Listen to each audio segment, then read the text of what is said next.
YCP నాయకులు ఇంకా అధికారంలోనే ఉన్నామనే భ్రమతో ఇష్టానుసారం మాట్లాడితే తీవ్ర పరిణామాలు ఎదుర్కోవాల్సి ఉంటుందని జనసేన ఎమ్మెల్యేలు హెచ్చరించారు.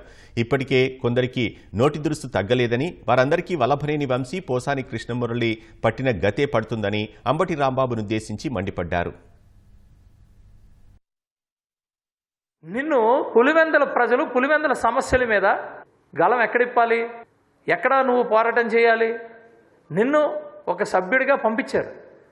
ఫస్ట్ దానికే న్యాయం చేయట్లేదు. నువ్వు సభ్యుడిగా నిన్ను ఒక సభ్యుడిగా అసెంబ్లీకి పంపిస్తే ప్రజల కోసం అక్కడ మాట్లాడాల్సింది పోయి నువ్వేమో ఇంట్లో కూర్చొని ప్రెస్ మీట్లు పెట్టుకుంటున్నావు.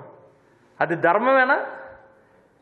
అసలు నీ కేఆర్ఏ అంటే ఒక శాసనసభ్యుడికి ఉన్న బాధ్యతలు అవేనా? శాసనసభ్యుడిగానే నువ్వు ఫెయిల్ అయిపోయావు. ఈరోజు ఎంతసేపు చూస్తే నాకు ఒక 3 కార్లు కావాలి, నాకు గన్మెన్లు కావాలి, వాళ్ళు కావాలి, వీళ్ళు కావాలి, నాకు ఒక హంగు కావాలి, ఆర్భాటం కావాలి, వీటి కోసమే ప్రయత్నాలు ఎంతసేపు కూడా. వైసీపీ నాయకులు ప్రతి ఒక్కరూ కూడా ఒళ్ళు దగ్గర పెట్టుకుని మాట్లాడుకోవాల్సిన అవసరం ఉంది. మీరు నోటికి వచ్చినట్టు మాట్లాడితే రాబోయే రోజుల్లో అంబటి రాంబాబు చెప్తున్నా, ఇదే విధంగా కనుక మీరుంటే రాబోయే రోజుల్లో మీకు ఏదైతే వంశీకి జరిగిందో, ఏదైతే పోసాని కృష్ణకి జరిగిందో అదే పరిస్థితి మీ నాయకులకు కూడా వస్తుందని చెప్పి సందర్భంగా తెలియజేస్తున్నాను. నేను బియ్యం దొంగలంతా మీ పార్టీలోనే ఉన్నారు.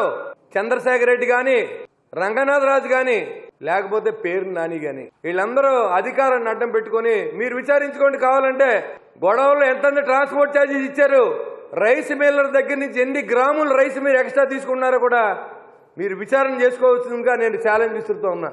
నాదెండ్ల మనోహర్ గారు వచ్చిన తర్వాత ఆ సివిల్ సప్లైస్ శాఖ వన్ని తెచ్చిన వ్యక్తి, పీడిఎస్ రైస్ని ఏదో రకంగా రీసైక్లింగ్ కాకుండా ఆపిన వ్యక్తి నాదెండ్ల మనోహర్ గారు. అందుకని ఆయన బియ్యం దొంగని పిలుస్తూ ఉన్నాడు.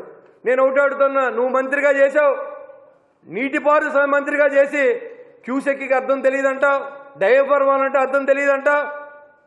అట్లీస్ట్ గుంటూరు జిల్లాలో పంటకాలలో సిల్ట్ దించావని అడుగుతా ఉన్నా.